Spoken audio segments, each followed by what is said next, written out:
Well, people sometimes ask me about the variants or the phenomenology of spasmodic dysphonia.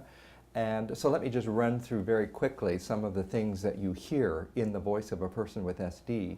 To first take it out as the phenomena, you hear a strain like this, where the voice is just tight. It's not all that dysphonic, but it's just tight, so you can hear that.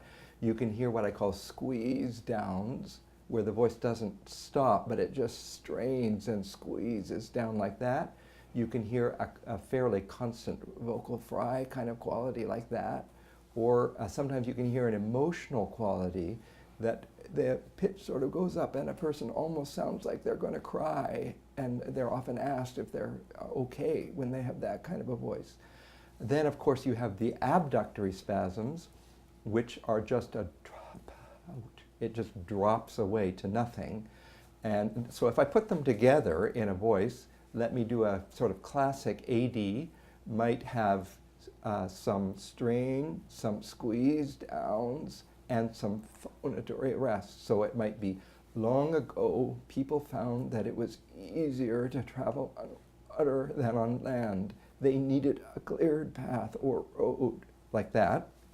If I had abductory, it might sound like, long ago, people found that it was easier to travel on water than on land, where the person's working to keep the vocal folds together.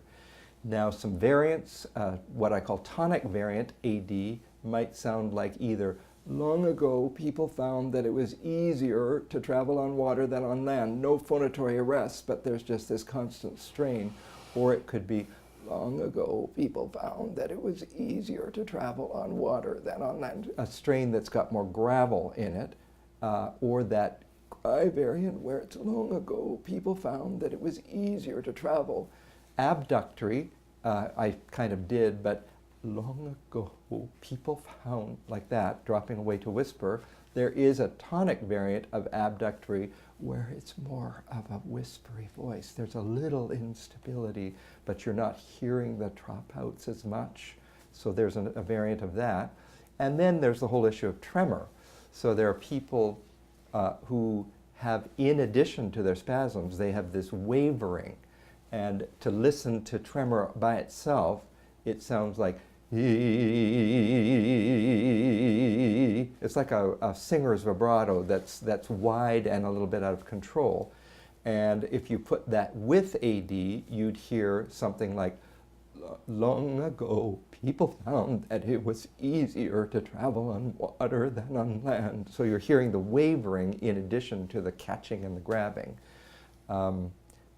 Pure essential tremor, without any dystonia, is just wavering.